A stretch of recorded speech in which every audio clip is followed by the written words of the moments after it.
Backwards? No, the guy down there. You know Lynn McCoy? Right there? Oh, hey, Lynn. Yeah, Diana had to work today. Oh, did she? That'd be nice. They get together, you know? Good people.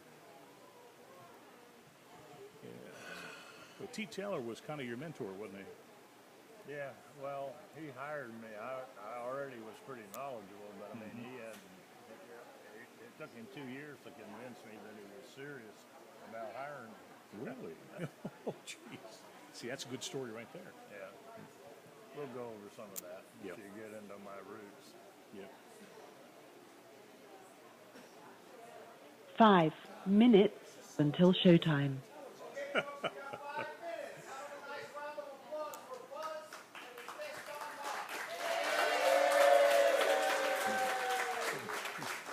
Are you getting one?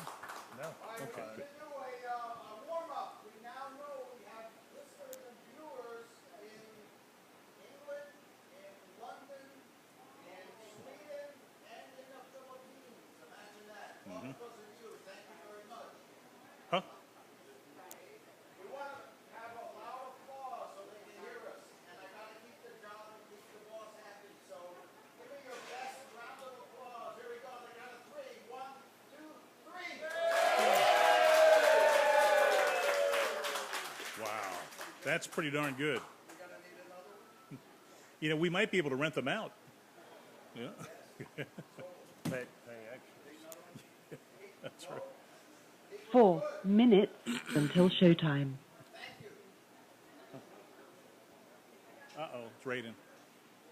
Raining? Yeah, but that's okay. It keeps everybody inside. Were you here the day that Godwin was on? No, I heard he was 30 minutes late. Yeah, because his dog had to take a crap. And he brought his dog with him. Huh? He brought his dog with him. No. Well, it was his son's dog. Oh. He called it his grand dog. And he said as he was walking out the door, the dog gave him that, I got to take a crap look. So he had to do it. But he and Willis both were very, very good. Yeah, I'm sorry I missed Willis. He had to have been a character. Oh, boy. I'll tell you, I spent some of the best times ever on Wednesday. Went down to see Bob Toulis. And How's he doing? Last time I saw him, he wasn't doing real good. no, he's doing great now, though. He's going to be 88, and he's got a hangar. 3 He's minutes got the until showtime. Jaguar sitting down there, along with a bunch of his planes. And boy, he's a hoot. We're going to have. He had the Donald Duck T-51. Yeah, he sent that to England. It's in a museum now over there. Oh, Yeah, but he had a couple of biplanes, the T6 trainer, and then his King Air sitting there. The guy must be worth a bundle. He's living out in Spruce Creek Yeah. now. no, I didn't know that. Yeah, he's out there now. The Pretty last time I saw him, he didn't remember me. neat. Really? Yeah. I'll be darned. And I'd had a lot of interactions with him. Yeah. I was always a big Jaguar fan and a P-51 fan. Oh yeah. And like I went to that gathering of Mustangs over at Lakeland when they had like 50 P-51s. Oh there. my gosh, really? Yeah. Hey, one of these days, if you have some free time, you might 2 go down there minutes to hang out. until showtime. Yeah, I'd love to take it down there. Yeah, I'd love to go. Okay. You want to hear some stuff? When he lived in Virginia, back when his kids were real little, they lived 4 doors down from Ralph Seagraves. Wow. How about that? A small world. It really is. Well, the last time I saw him was at the Speedway. And if I'm not mistaken, it might have been at Ferrari Mondial. Oh yeah. He was there. Right. And he could hardly walk, and he didn't recognize me at all. It's like he had dementia or something. Oh my gosh, really? I'll tell you what, he kept us totally entertained for hours. He's a character. Yeah. Yes, he is.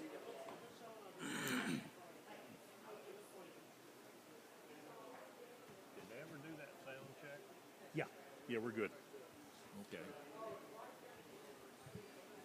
1 minute until showtime.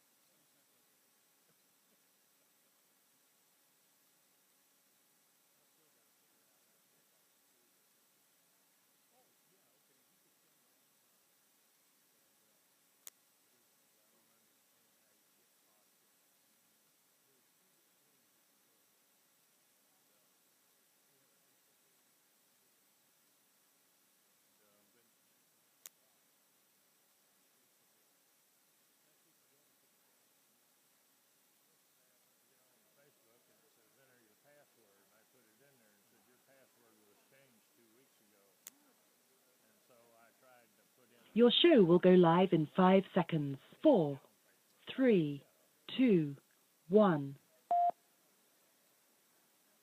Blog Talk Radio.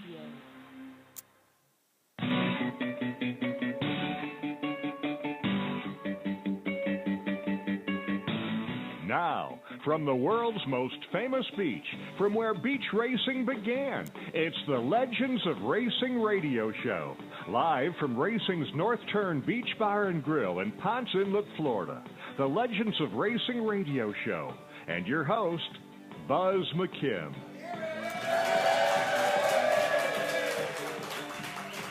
Thank you so much, everybody. And, yeah, I got to thinking I was not worthy of all that, but after discussing it with the poobah and with my wife, I am worthy of all that. Yes, absolutely. Yeah. Thanks a lot for being here and for looking in. And I have been looking forward to this for the longest time. This guy here is, when you talk about living legends, this guy is a living legend. I would have to say that as far as NASCAR is concerned, he probably is the longest tenured NASCAR photographer, going back to the beach days. This is my old buddy, Don Bach. How about a big old round of applause for Don? Amazing. Good to have you. Thanks, Buzz. Yeah, good to appreciate be it. here. I appreciate you having me on the show. Oh, yeah. I feel real honored. Yeah, we are the ones that are honored, absolutely. But were you born in Daytona? Yes, I was. I was born in Halifax Hospital. Be 79 years ago this October. Really? I'll be darned. Yeah, October what? 14th. Oh, okay. Let's see. My sister's October 14th. And who else is October? Oh, Mike, the Grand Poobah, he's October 14th. Yes. How about that? Eisenhower, too. Oh, Eisenhower. Okay, Yeah. that's good to know. All tall guys. Yeah, how about that? Now, how about, what school did you go to? Well, I went to the first grade in Lenox. Yeah. My dad had a photography studio on Main Street, Oh. which was right down the street from Bill Francis gas station. Yeah. And they were good friends, and that's how I actually got my foot in the door for photographing on the beach and everything. But I went to the first grade at Lenox, and then my dad's photography studio, just like photographers to this day, he was a starving artist, and we moved every time the rent came due. So we moved to Holly Hill, and I went second through ninth grades at Holly Hill Elementary and junior high, which was all in the same place at that time. Right. And then I went 10, 11, and 12 at Mainland, graduated from Mainland in 1957. I'll be darned. I was hoping you were going to say Mainland. That's good. Yeah, I'm an alumnus too. A few years later, though. But I didn't mean to divert down this walk down memory lane in Daytona, but it kind of gives you a sense of his establishment in the community. When did you discover the races on the beach? When my dad took me down there. Really? But, in 1955, 56, and 57, I skipped school to come down here. Is that right? And then, of course, in 1958, I was out of school, and that was the last year they ran here. But I'd come down and do the flying miles, and I'd photograph the beach races from inside this north turn, from the other across the turn from this restaurant. And back in those days, I had a Rolleiflex. It was a twin lens reflex, and you had to look down in it to see. So some of the old pictures around here of that turn, I think one of them in particular, I did find myself in that picture. Really? And of course my head's down like this. Right. But yeah, I go back a long ways with that. But I actually started doing sports photography in 1955, and I photographed a lot of sports for the Mainland Annual. Mm-hmm. And when I first started out, I was using a 4x5 speed graphic, which was 4 inches by 5 inches sheet film. And I had a wire sports finder I had to look through to center the picture, and I had to pre-focus the camera and just guess where the action was going to be. And if it happened where I guessed, then I got a good picture. If it didn't, I didn't. Well, I tell you what, though, he must have taken a magic course over the years, because every picture he shoots that I've ever seen has been spot on, you know, super sharp, centered, beautiful. In fact, when I had my ill-fated driving career, not racing career, but driving career, the pictures he took of me actually made me look like I was going fast. And now that's magic, folks. Yeah, that was by design, but don't let him kid you. He wasn't that slow. I photographed Buzz over at the old DeLand Raceway. I was the track photographer there for a while, and Buzz had a Chevy. I kept thinking it was a 57 Chevy, but I think it might have been a 56. It was a 55. 55, yeah. Yeah, well, the rear quarters were so tore up that they came to a point in the back. You know, that's from my bad driving. And it kind of looked like it had fins, but it wasn't. It was just bad fenders. Okay, thanks for getting me off the hook there, Buzz. Okay. You know, I don't have the memory that Buzz has. He can tell, you can ask him what car did Neil Bonnet drive in 1980, and he'll not only tell you the kind of car, he'll tell you the number and what color it was. And I can't remember anything near that, but it seems to me like if I do remember correctly, his Chevy was number 57. What, mine? Yeah. Now it's 21. 21, let's Yep. see. There you Yep. go. Memory's not worth a hoot. I really don't remember that.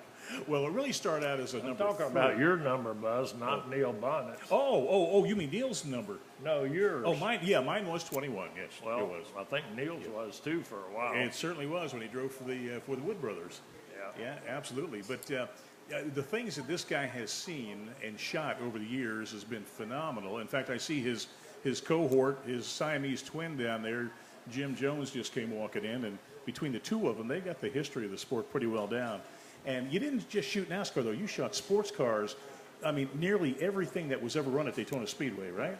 Yeah, and a lot of other things, too. I mean, I shot Indy cars, and I shot 24 Hours of Le Mans in France. Wow. I did a lot of work for some of the magazines back in the day, Sebring.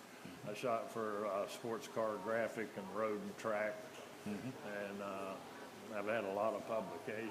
I walked into when I went to Le Mans, I walked into a bookstore in Paris, and there was a book on Porsches that had the front cover was a picture I'd taken that they obviously must have gotten from the Speedway. Yeah. And it was a picture of Pedro Rodriguez with his Porsche, and Holy cow. that kind of shocked me.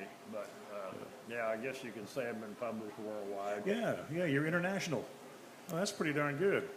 Yeah, and I'll tell you about this guy here. Now, the beginning of the week on my Facebook page, I'll give a little kind of a plug for the show on who's coming up that week. And excuse me, you know, normally I'd get a couple of folks, oh, that's kind of cool. Yeah, I'll be checking in, no problem. You know, a handful of folks will respond. Well, as of this morning, we had over 85 folks that had chimed in on Don Bach. So that's the kind of guy he is, and the kind of, I guess, you're still here, so we can't call it a legacy, you know. But Well, I mean, that's I'm here barely. But that's just how folks feel about you, and you've been so generous over the years too. And so many of us here had raced back into land in Barberville back in the old days, and you were always so good to us with the photography and everything. And you're just one of the guys. You're part of the family. We're so proud of you, what you've accomplished over the years. Yeah, I photographed at the old DeLand Speedway, and those were some good old days. I will never forget those. I wish I still had my negatives to that, but I gave them to Eddie Roach. Oh. And I never got them back. Oh, no. He says he gave them back to me, but he did. But anyway, I have a lot of memories from DeLand. I can remember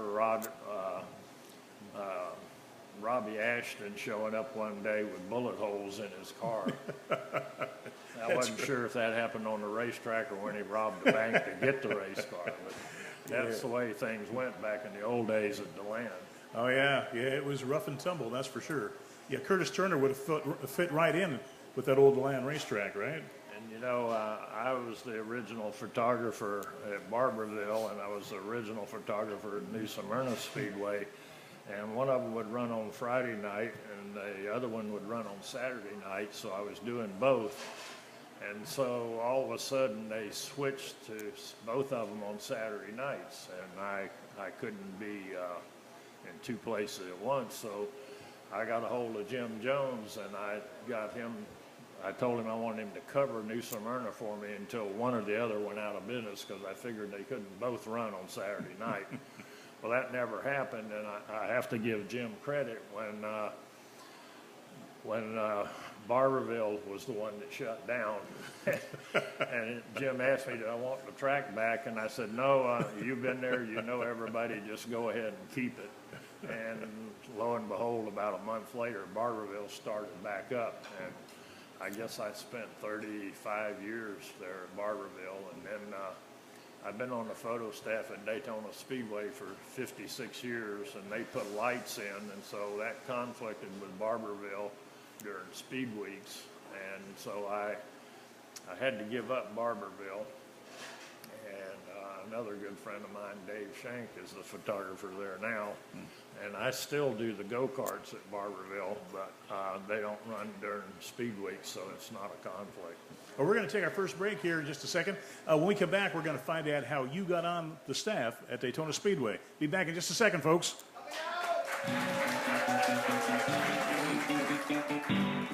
The caution flag is out. Time for a break. We'll be right back with the Legends of Racing radio show. Welcome to Homewood Suites by Hilton in Daytona Beach. You're right in the middle of all the action. Daytona International Speedway, the airport, One Daytona, Florida's newest entertainment and retail destination, and of course, the world's most famous beach. You'll love our newly remodeled 1- and 2-bedroom suites, along with our popular King Studios. You won't need your full kitchen, as Homewood Suites Daytona serves up complimentary breakfast and evening social. It's like home away from home. Go to HomewoodDaytona.com for Homewood Suites by Hilton in Daytona Beach. We're back from where it all began, racing's original North Turn Beach Bar and Grill. The Legends of Racing radio show continues with your host, Buzz McKim. Appreciate that, folks. And we're here today with Don Bach, photographer extraordinaire. Do you have any shots of the old beach course that you took? Do you still have those shots? I have a few prints. The negatives, much to my chagrin, I had some priceless, what I consider priceless negatives, especially from the Flying Mile. I had Zora Arcus Duntov in that special Corvette that had the bullet headrests and the bullet headlights. I had all those negatives in a box in a dining room buffet in my house in Holly Hill. And when I moved to my house that I had built in South Daytona in 1972, somehow or other those negatives didn't make it. I have no idea where they are. I do have a few prints from back then. Oh, man. Well, you've been on staff at Daytona Speedway since the early days. How did that all come about? Well, actually, I was there in 1959 for the very first race, but I was on the car parking crew because my dad and Bill France were still good friends. So they said, you can see the race for free if you'll park cars for us. So I did that. Well, I had a sports car back then. I had a Jaguar XK 150, which was a 4-seat convertible. It was a very rare car. And I belonged to the Sports Car Club of America, the Daytona Beach Sports Car Club, and they would run rallies. And Tom McCahill did articles for Mechanics Illustrated, and he thought it would make an interesting article to do an article on a sports car rally where they blacked out the instruments. And so I decided to run that. Well, there's two funny stories to that. One was, my wife was my navigator, and she did a really, she's going to kill me, but she did a poor job, and I got really mad. And that Jaguar didn't run good until I got to about 100 miles an hour anyway, and we were hopelessly lost, but I knew where the end finish point was, and I was running like 120 miles an hour through those back roads, just going straight to where it was finished. And lo and behold, I finished within 30 seconds of a perfect score. Holy cow. And I still didn't win. I was in second place. Somebody else did it in 15 seconds off. Jeez. But the thing about it was Tom McCahill was doing an article for Mechanics Illustrated about this. And when they put me in the book, it said Don Brook. I didn't even get my name right. But anyway, Marty Gross was on the staff with Taylor Warren. Taylor was the chief photographer at the Speedway. And Marty Gross was photographing it for Tom McCahill. And I noticed that he had a twin lens reflex camera. This is back in the days when I was shooting with a Rolleiflex that didn't have interchangeable lenses. And he had a 2 1/4 Mamiya flex that you could change the lenses in. And so I started asking him about his camera, and he deducted from talking to me that I knew a lot about photography. He says, why don't you call Taylor Warren and see if he wouldn't put you on? And I thought he was kidding, so I never called. Well, the next thing I know, Marty calls me back about a year later, and he said, you know, Taylor's still waiting for you to call him. I still didn't think he was serious. And it took them 2 years to convince me they really wanted me to come out there and work. Really? But I did, and I've been there ever since. Jeez. Well, Taylor was a mentor of yours, wasn't he? Yes, he was. Good. Taylor was one of the finest people I've ever known. Mm-hmm. Got nothing whatsoever bad to say about that man, for sure. He was really kind of a genius, wasn't he? And yes, he was ingenious, actually. He'd come up with ways of doing things, and, you know, he was so dedicated to his job that the Speedway was always real budget conscious. If he dropped a beaker and broke it, he'd glue it back together rather than buy another one. And he gave his all the time. And I'll never forget him. I miss him. I think of him almost every day. He was just a super guy. We had a lot of fun together, a lot of things we did I can't particularly talk about on this show, but like after hours at the Speedway, he had a Porsche and I had a Jag, and I'll leave it at that. Okay. But and as a matter of fact, he ordered his Porsche, and he arranged to have it picked up in Germany. And I gave him my brother's name and address in Germany, and when he picked up his Porsche, he went to see my brother, and they got to be good friends. Really? Yeah. I'll be darned. Now, But everybody liked Taylor. I mean, how could you not like him? Oh, yeah. Yeah, that face of T. Taylor with the hat should be on the yellow Mount, hat. Yeah, yellow hat. Should be on Mount Rushmore of NASCAR. Yeah, and yellow was his favorite color. It was my favorite color, too. And as a matter of fact, I have a replica of his yellow hat that sits right next to my computer in my computer room now. I have his hat, and I have Jim Hunter's hat. Is that right? Yeah. Oh, yeah. Well, that yellow hat came in handy because that way people could see him. You know, and he had a yellow suit that he used to wear years ago, too, so that he could be seen, because he'd be right out there on the edge of the track shooting, especially a place like Martinsville. You know, that's what I was going to bring up. In the old days, we stood out in the grass in the tri-oval shop to start and to finish. And, you know, the risk management now would have a heart attack. They'd probably arrest you and put you in jail if you went out there. But I got to tell you a funny story about Taylor. I had the twin lens reflex. Taylor would not let you bring a 35 millimeter camera on the property. Really? It had to be 2 1/4. He wanted the big negatives. And we would photograph in 2 1/4, and we developed that film, and he had wires running down the wall of the darkroom with clothespins. He drilled holes in and put a row of clothespins up there, and we would, he'd develop the film and hang it up there. And when after the races were over, I would go out there when I got off of my day job and meet him in the darkroom, and we'd sit there till midnight. He would print every last negative that was taken and make 8 by 10 prints of that and put them in the files, in the publicity files for access. And I can't tell you how many nights we printed 500 8 by 10s and never threw a sheet of paper away. Really? And he would run the enlarger and I'd run the developing tray, and then we'd swap off. But the one really funny story about Taylor is I had the Mamiya flex that like Marty Gross had when I first saw it. I had to look down to shoot that way. Well, Taylor had a Hasselblad's. That's all he would shoot, and you had to look down in the Hasselblad's too. And so we went out there to shoot the finish one night or one afternoon, and I nailed the nose of the car right on the line. Wow. And Taylor missed the whole car. He didn't get nothing but a blank track. And I terrorized him something fierce about that. So he said, well, if you're so damn good, he said, tomorrow let's see you get the door handle on the line. So we went out there, and I swear to God, it was a stroke of some kind of weird luck, but I got the door handle on the line, and Taylor never got over that. To the day he died, he would talk about that.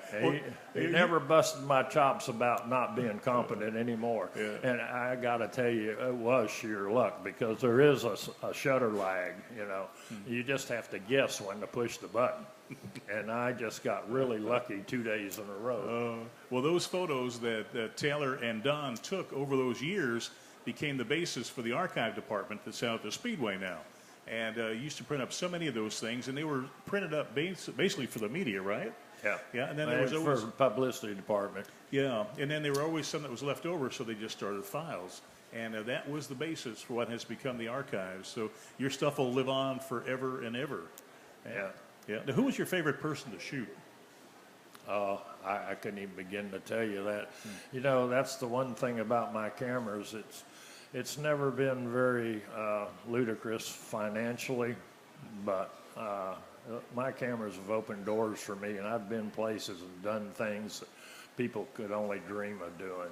And I've met so many people. Like, I was around Steve McQueen quite a bit down at Sebring, and photographed him extensively, and he was just such a super guy. He was the same way off the camera as he was on the camera. Really?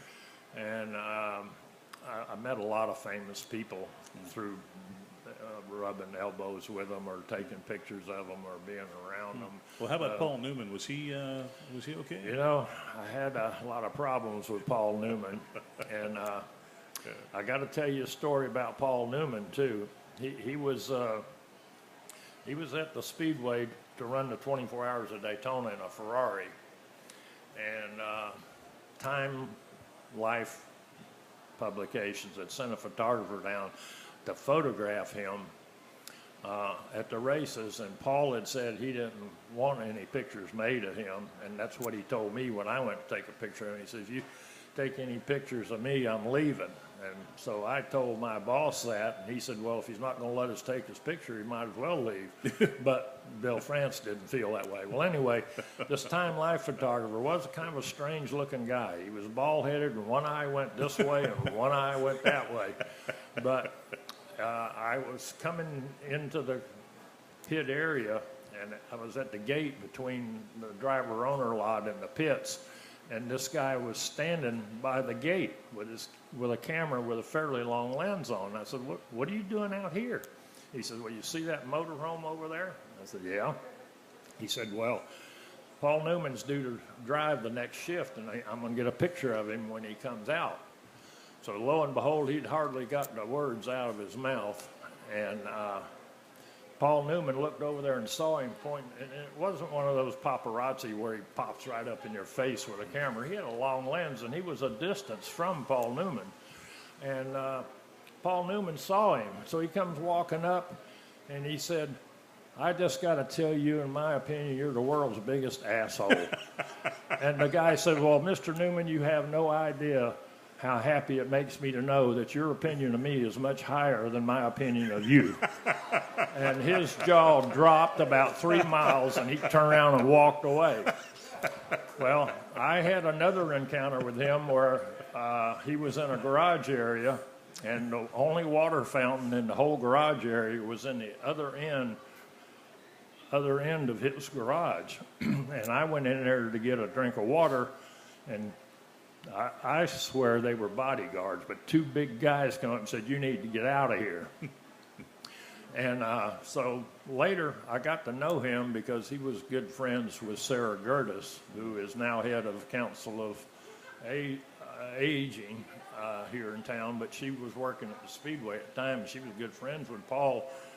And I sort of got to be around him a little bit more and know him a little bit. So one day I asked him about that. And he denied it vehemently. He said, I've never had any bodyguards. We never threw anybody out. But those are my Paul Newman stories. Mike shouldn't have told those. But Oh, that makes it colorful. Yeah. Now, see, I've known you for over 50 years. I had no idea that you ever went to Le Mans. That's fascinating. yeah, and that was quite an experience, too. Wouldn't anybody speak English to me back then. And I took my nephew, my German nephew with me. And, of course, the Germans and the French didn't like each other either. But luckily he knew a little bit of French or we would have missed our train even. But I actually took the Orient Express from Ulm, Germany to Paris. And then we had to take a subway under Paris to the other side of Paris to catch another train to go to Le Mans. And we were in a restaurant in Paris, and the whole menu was all in French, and I couldn't read a word of it. And so the waitress would not speak English to us at all. If it hadn't been for my cousin, I just would have starved to death, I guess. Not my cousin, my nephew. Yeah, but that was quite of an experience. You know, that race started at 4 o'clock in the afternoon, and those stands were slap packed. I mean, packed solid. Hours and hours and hours before the race ever started. And hours before the race ever started, it started pouring down rain. Oh, and those people did not leave their seats. They sat there in the pouring down rain, waiting for that race to start. And, of course, when I went, it was a long time ago. It was 1980, actually. And it was filmed then, no digital. And the race started at 4 in the afternoon. It didn't get dark over there until 11 o'clock at night. And in that period of time, I had shot 800 pictures, and not a single one of them was a throwaway. Jeez, that's amazing. Amazing.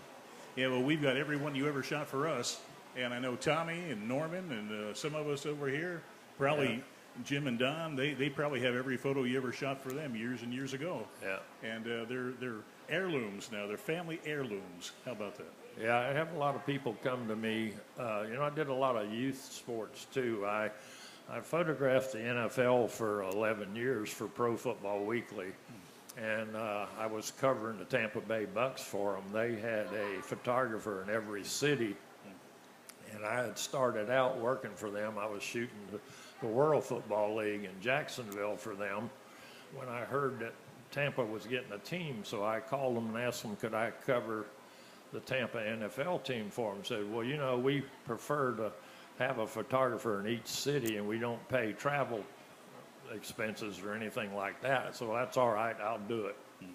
So I was shooting the Tampa Bay Bucks, and when they were out of town, I would go out and shoot the Midget Football League and do team pictures and action shots and all. And same way with Little League. I coached the Little League team for 18 years, but I also did the team pictures. And I have kids coming, grown gray-haired men with grandkids now come to me and tell me how much they treasure those pictures I took when they were a kid.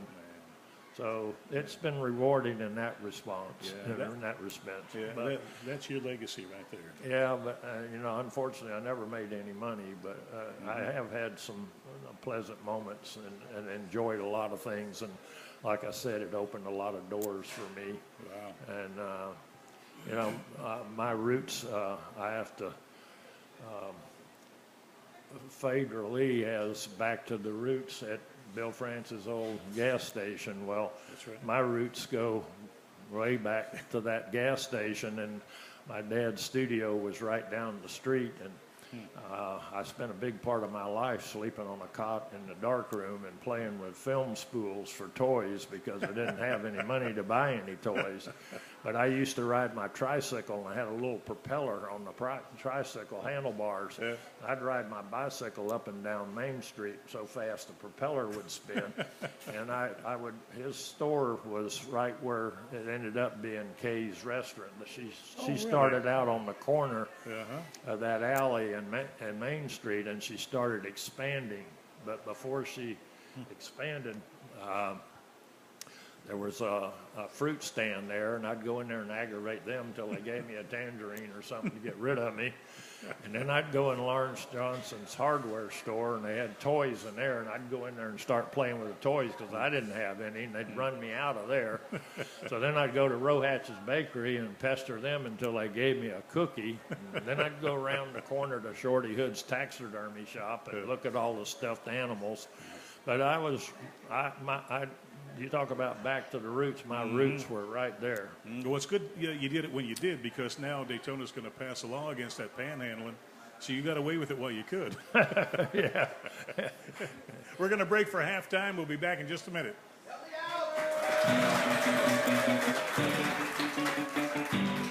The caution flag is out. Time for a break.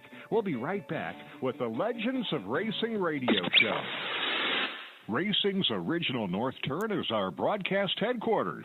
If you're looking for a good drink, great entertainment, and the best in food, they're right on the beach at Racing's original North Turn. Rhonda and Walt invite you to come on down to dinner tonight. Here are a couple of testimonials. These are actual testimonials from people who have enjoyed the North Turn.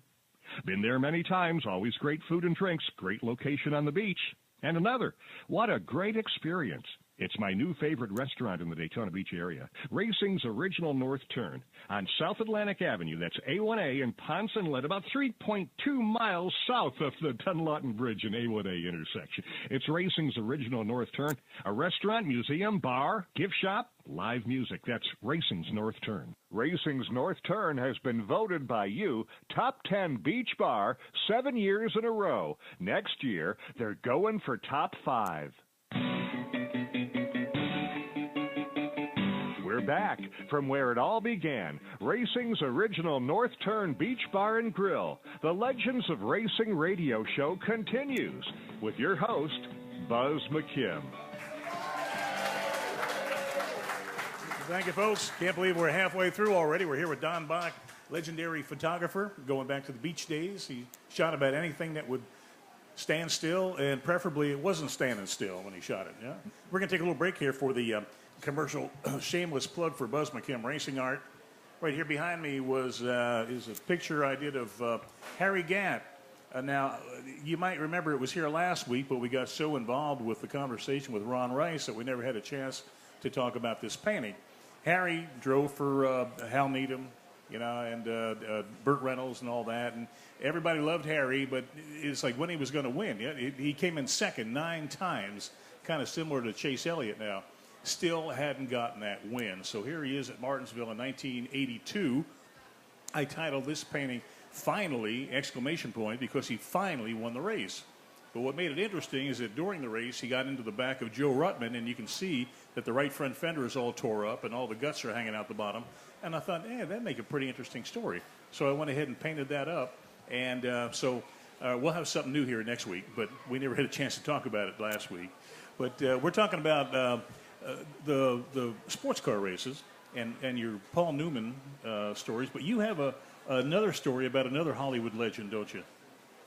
Yeah, Jim Garner. He was another one that he was the same off the screen as he was on the screen. Just a super guy, really funny, really nice guy.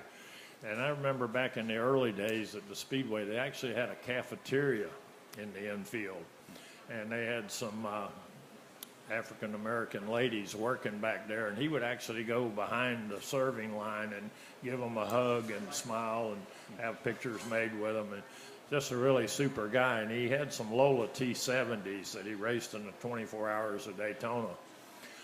Well, years later, I was shooting the Super Bowl between the Washington Redskins and the Oakland Raiders, and Jim Garner was a big Raiders fan, and he was on the sidelines, and so I got to talking to him, and I asked him, I said, what'd you ever do with those Lola T70s you had? And he says, you would ask me that, wouldn't you? He said, would you believe, he said, I sold both of them for $100,000. Oh, my Those God. cars are over $1 million a piece now. Oh, gee. And that was kind of a sore subject with him, but he was just a super guy. He's another person I won't ever forget. Was very glad to be able to be around him some. And it made me appreciate, I always liked his movies anyway. I always thought he was great in the movies. And I developed a lot more respect for him after I got to know him. Oh yeah, I got to meet him in the pits for the first first Brickyard 400 at Indy back in '94, and I kind of sheepishly went up and asked him for a signature. He actually thanked me for asking him for an autograph, and I went, Yeah. "Wow, that's For sure. I certainly believe that. Yep. Yep, he's a super guy. Well, every show we try to get a question from the audience, and we have a question for you from our own Doc Matzelier. Yes, my question is, I speak like, who would you rather shoot out of all the different diverse groups? The cars, sports cars, NASCAR, motorcycles? In the past or now? Past and now. In the past, it was by far and away the motorcycles. You know, at the track, most of the photographers thought if it didn't have four wheels, it didn't matter. But I got to know a lot of the really top names in motorcycle racing. That's where I got to know Doc, and he's a super guy. But I mean, I knew all the top riders, and they were just a different breed. They were very polite and very considerate and very intelligent, and I just really enjoyed the motorcycles. I had a lot of admiration for their talent and their ability, and I was standing next to one that I knew really well when somebody walked up to me and said, "Man, you're crazy." And he took extreme offense at that. He said, "I'll have you know I have a master's degree." And he said, "I am not crazy. I do this because I want to." And from that day on, I used to say the same thing. I said, "Man, those guys are crazy." But I didn't mean it that they were mentally crazy. I just meant that they just had a big set of gonads. And, you know, but I learned from that Right. I learned from that don't ever say they're crazy, because they don't like that. But I mean, Pascal Picotte and Kevin Schwantz and Ben. I'm having a senior moment now. Ben Bostrom and even Nicky Hayden. It's what a shame he just got killed. But those were such super guys. And Scott Russell was a very good friend of mine. I actually have. They call him Mr. Daytona because he won 5 Daytona 200s. I actually have 11 by 14 prints of every bike he ever rode at Daytona. Really? And Raldo Faraci became a very good friend of mine. What a super guy he was. And I just knew a lot of those guys, and I really miss it. It's changed a lot now. The factories aren't involved, and it's mostly privateers, and you see them one day and then you never see them again, and it's just a whole different thing. But my favorite now would probably be the sports cars, because I've always loved sports cars. Nothing against NASCAR and their stock cars. I like that. I tend to like the Xfinity races better than I do the Cup races, because to me they're better races. They're closer. But if I had to say my favorite in the past, when the Daytona 200 had a lot of factory teams in it, I would say that was my favorite. And now I would say the 24 Hours of Daytona is my favorite event to photograph. But thanks for the question, Doc. Yeah, and well, now, back in the day, Kenny Roberts was a little controversial. Did you ever have any trouble with Kenny? I didn't have a lot of interaction with him. He was kind of aloof and a little distant, but I never had a problem with him. Well, I can't go there, really. I've had some problems with some NASCAR drivers, but we won't go there. Now, I understand that you were pretty good friends with Smokey Unix, and that you actually spent quite a bit of time with Smokey toward the end of his life. Is that right? Yes, that's true. Smokey was another really super person that's never really gotten his due.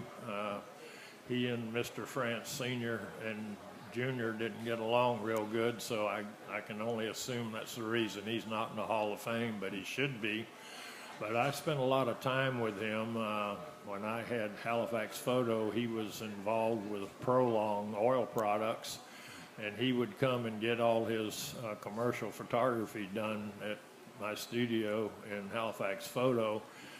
But I had known him way before then, and his daughter Trish is a good friend of mine. And actually, when he got sick, I would go out to the hospital and sit on the side of his bed, and we'd bench race. And he had such amazing stories to tell, even besides racing. I mean, he would go to South America on trips. He was a P-51 pilot in World War II. We talked about a lot of things, and that's another example of what I was saying about how my cameras have opened so many doors for me and enabled me to do things that people would only dream of doing. But I did spend a lot of time with Smokey, and he was a very good friend of mine. And when he died and they were auctioning off his equipment and things, they actually gave me, Trish gave me a turbo off of his Indy car. Wow. And I treasure that very much. And I miss him a lot, too. He was a super guy. Yeah, he was one of a kind for sure, and I'm hoping that one of these days, NASCAR realizes the great contribution that he's given the sport over the years and what he means to the fans.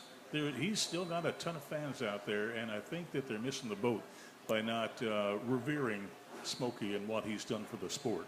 Yeah, Francis would say he was cheating, but he was just a real innovator, and he would interpret rules.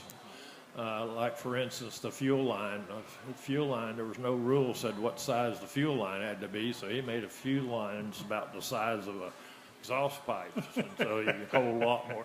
The tank would hold the legal amount, but he had a lot more gas in the gas line. And everybody knows the story about the aluminum bumper for lightweight, and then they had a rule where the heads had to have a certain number on them, so he'd make his own heads and put the number on them that it's supposed to be. I mean, he was just a brilliant man. Yeah, well, he was real close with John DeLorean, who was the whiz kid of General Motors back in the early 60s for the Pontiac division, and he was all about performance, and he and Smokey were like brothers. In fact, DeLorean ended up doing the voiceover for Smokey's autobiography when it went to CD. And Smokey had those aluminum bumpers for the 62 Pontiac that were actually made for drag racing. And we actually had the front bumper on display in the NASCAR Hall of Fame. And, I mean, that thing was bigger than this table, and it would take two people to lift it up. But that aluminum bumper you could pick up with one finger. It was really something. And, of course, a lot of folks have a different idea of what cheating is. Maybe it's creative rule interpretation. Maybe it's something that hasn't been in the rule book yet. Or it could be if you don't get caught, it ain't cheating, right? I don't know. But Smokey used to bristle about the cheating thing. He was always looking for an advantage, and he would do whatever was not in the book. Then they'd find it and they put it in the book, right? Yeah, and that's the thing. When he used the aluminum bumper, it didn't say you had to have an aluminum bumper, but after that they changed the rules, and it's true to this day. The crews nowadays are still trying every little thing they can find, and as soon as NASCAR finds it, they'll govern it with a rule so that it makes it fair for everybody. But Smokey was one of the original innovators and a brilliant one. He was that, and little short on social skills, right? Well, that applies to a lot of people. Probably me too.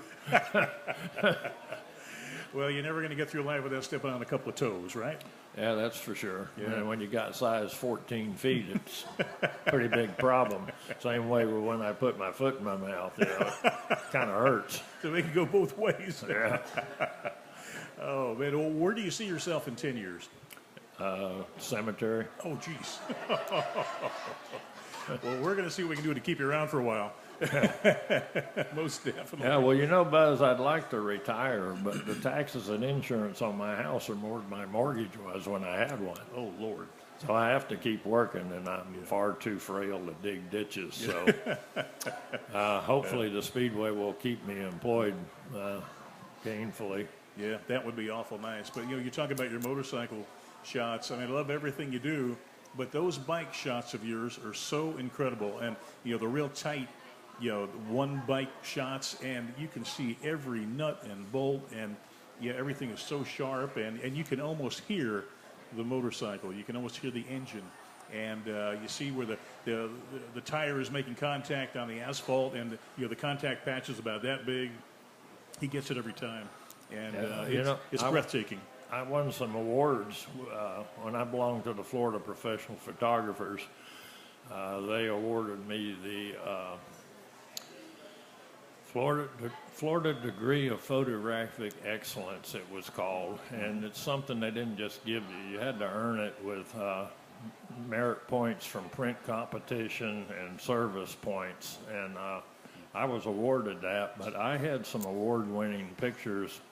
A good part of them were my motorcycle pictures, like Miguel Duhamel was riding the Smokin' Joe's Honda, and I had a picture of him in a broadslide coming out of the first turn at Daytona with smoke boiling off the tires, and I titled it Smokin' Joe's Honda, and I won an award with it. And the pictures that I shot of Scott Russell, nobody on this earth has ever leaned a bike over as far as Scott Russell did and still stayed up. And I had some amazing pictures of him. And Scott and I are still friends to this day. We email each other back and forth from time to time. And actually, Scott's gotten real active in bicycle riding now. And matter of fact, I think yesterday or today, he just came back home from Colorado where he was mountain bike riding. Oh, yeah. Always on two wheels. Yep, always on two wheels, but manpower instead of horsepower this time. Yeah. We're going to take another quick break, folks. We'll be right back with Don Bach.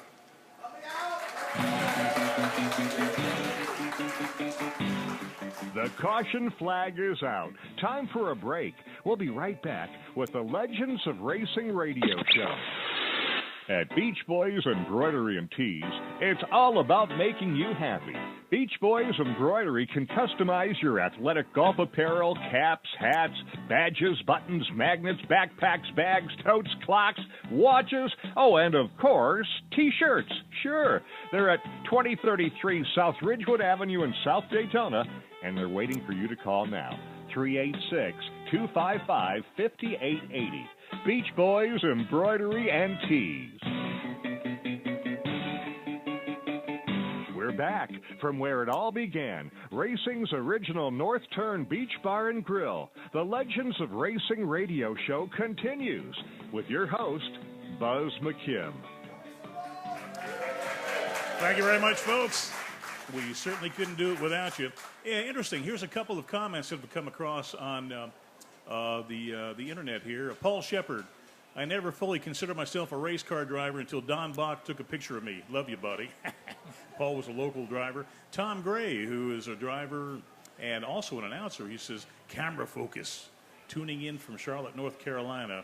Eric Duncan, I have more than a few Don Bach and Jim Jones Victory Lane pics here somewhere.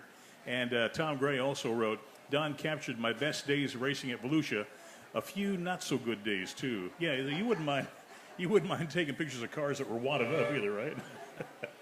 The watered up pictures weren't my favorite ones, but Tom Gray, he's also a great artist.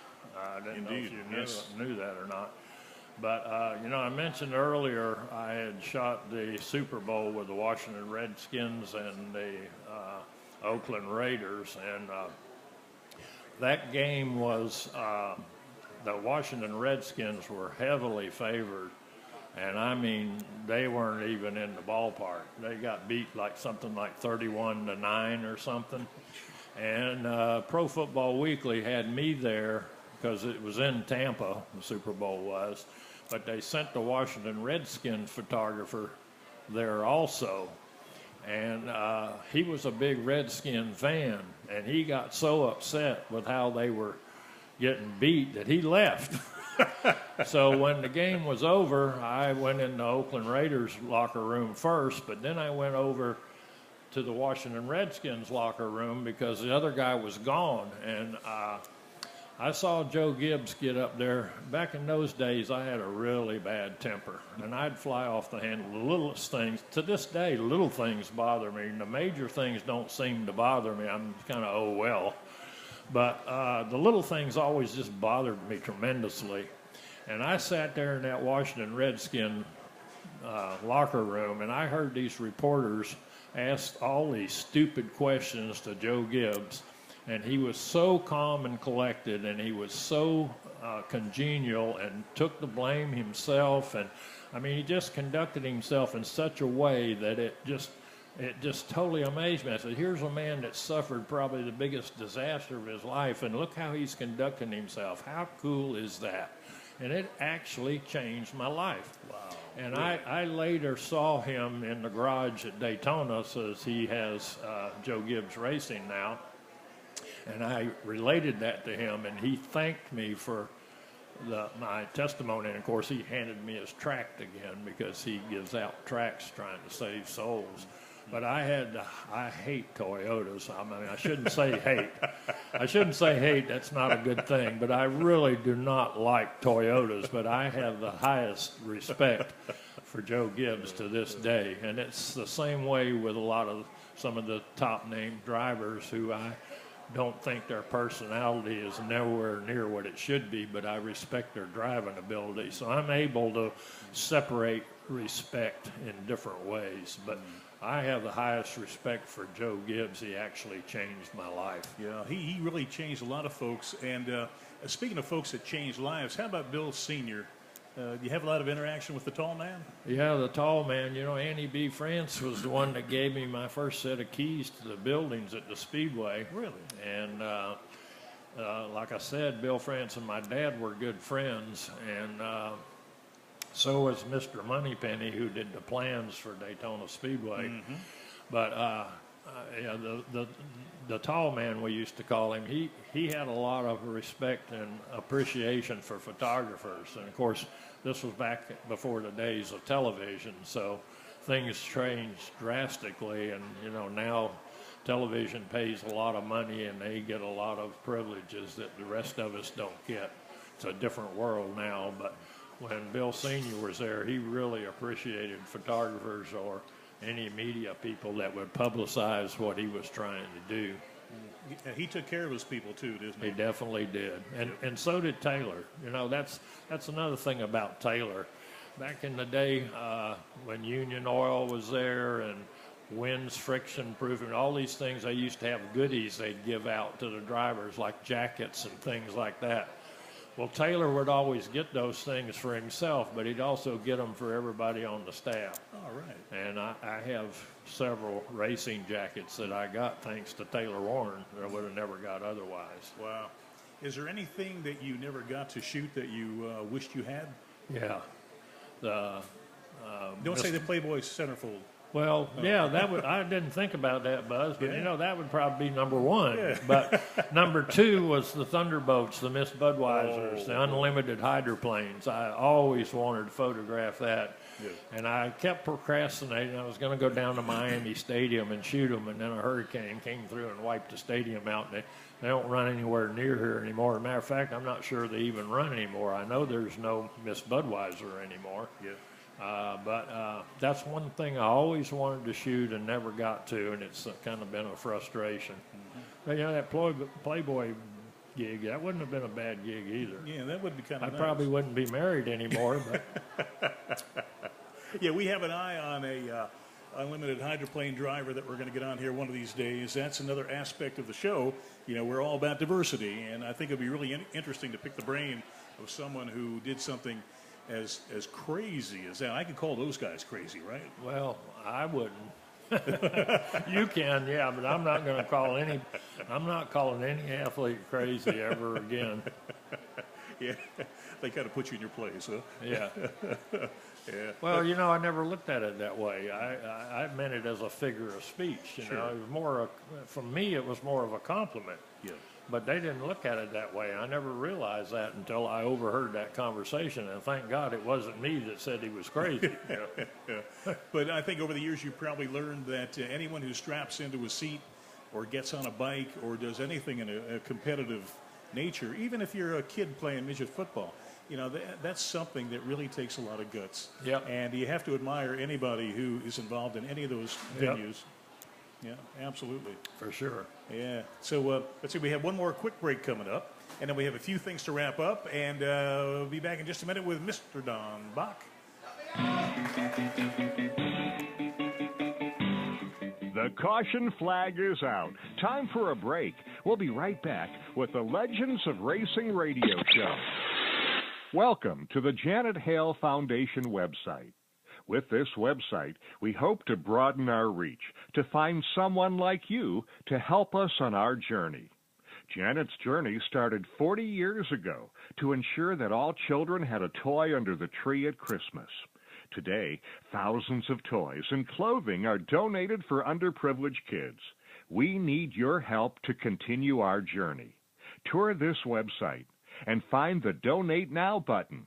A small gesture can make a big difference in a young life. We need your help. Visit us on Facebook, Janet Hale Foundation, or call 386-256-0752. We're back from where it all began, racing's original North Turn Beach Bar and Grill. The Legends of Racing radio show continues with your host, Buzz McKim.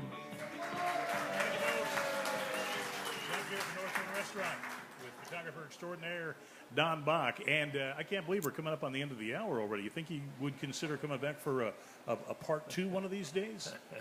I don't know. It'd be up to you, Buzz. Yeah, I think it'd be awesome. We'll give you free lunch. Yeah, well, that's a good deal. Okay, all right. I'll work for food. Good. Hey, another aspect of your career that we haven't touched on, you used to shoot surfing too, didn't you? Actually, I still do when Really? I can, but unfortunately, we hardly ever have any decent surf anymore. But back in the early 60s, I was a Southeast regional area photographer for Surfing East magazine. Wow. And was published quite a bit then, and I still enjoy that. And when the surf's up, I still go shoot surfing pictures. Of course, that was another venture that never made any money because the surfers always liked the pictures but never had any money to buy any. So it was a labor of love more than anything else, but I really like the beach and the surfing, and that's another set of people that I have a high respect for. I tried doing that back in the 60s, and that reminds me, now that you brought that up, of another interesting story. Back in my days when I was shooting for Surfing East magazine, I had a Nikonos underwater camera, and I would go out in the surf with them and shoot the pictures. And of course, the Nikonos was designed to be used underwater, and it incorporated the magnification of the water. So when you're out of the water, you didn't have that magnification, and things looked like they were a lot further away than they were. And I can't tell you how many times I took a picture. As soon as I clicked the shutter, the skeg hit me right in the head. Oh, no. Because I was up out of the water, and there was no magnification. But it's got the scars there, I see. Yeah, I got quite a few scars. And then another real interesting aspect is one day we had a hurricane, and there was huge surf, so I figured that I would need some swim fins to be able to swim out in that rough current.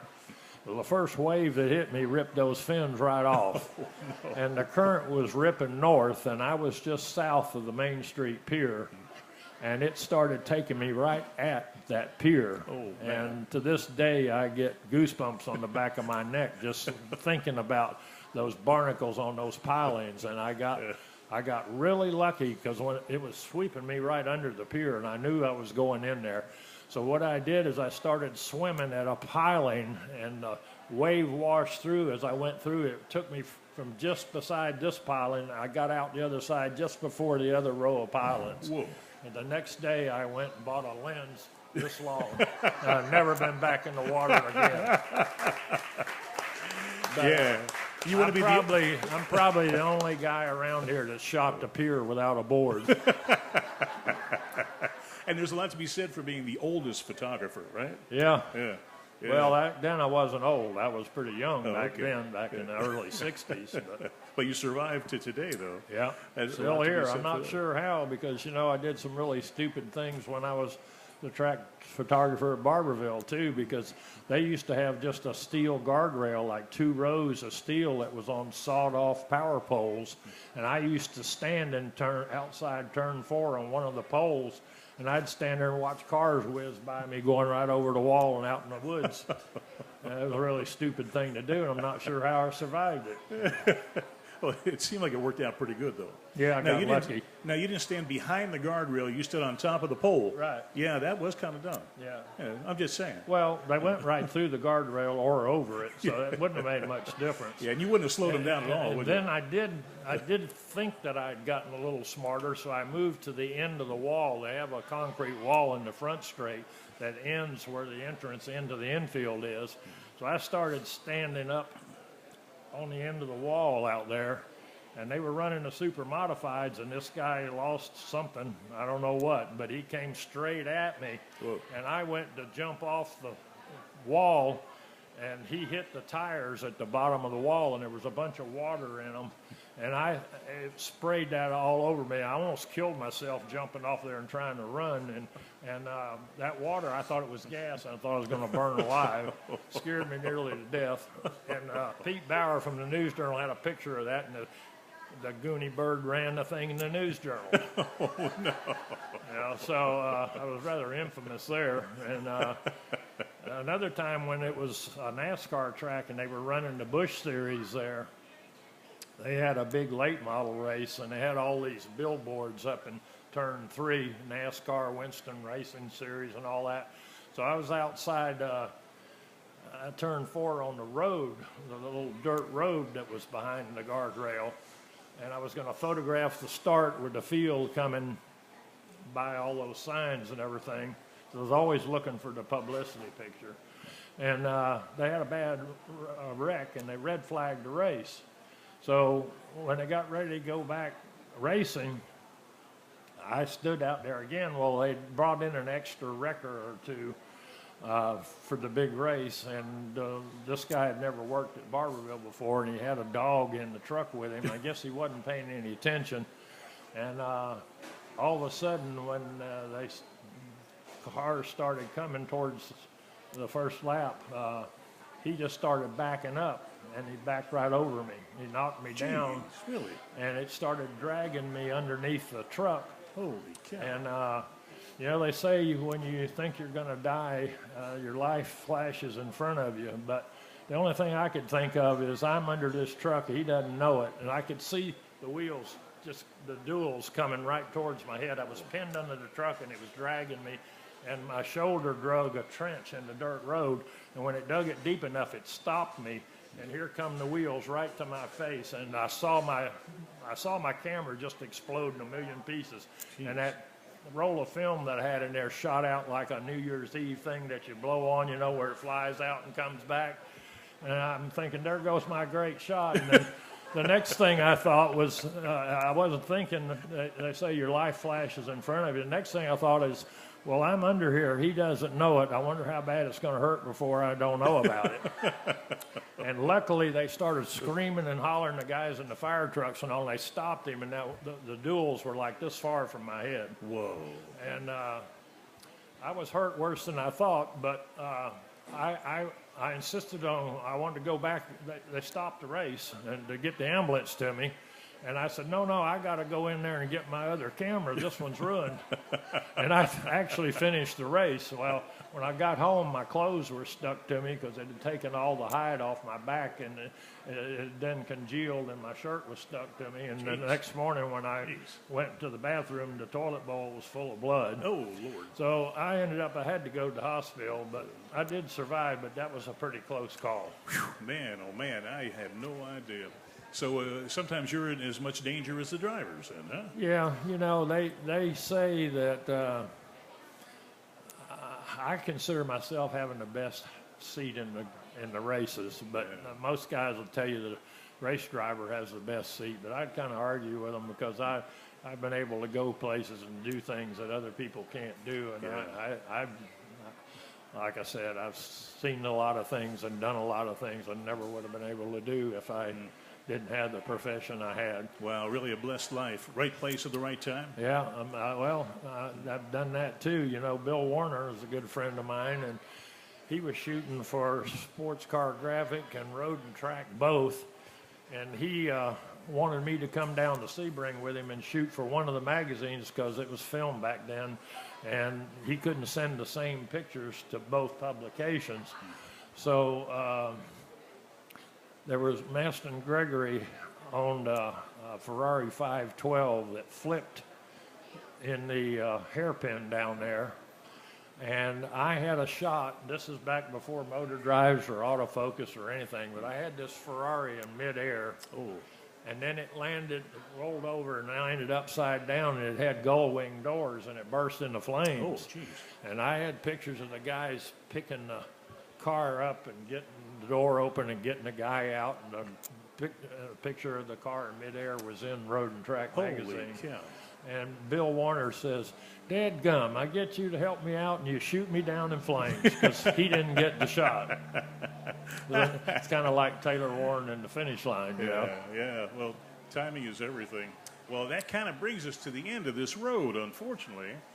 You can watch us live or view previous shows on our Facebook page titled Legends of Racing Radio Show, or our YouTube channel titled Legends of Racing Radio Show, or Blog Talk Radio. Search Legends of Racing Radio Show. And coming soon will be our website. You know what's going to be called? Legends of Racing Radio Show. There you go. So, well, thank you. Yeah, we have some really neat folks coming up. We have Bob Tullius, a great sports car driver. We have Billy Ballou, a great NASCAR team owner. Kyle Busch was one of his drivers, won a lot of truck races for him.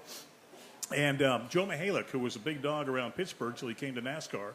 He can tell you great stories about what it was like to be an independent driver in the 70s against all the big factory teams. We'll probably have part 2 of the Owen Hope's Odyssey.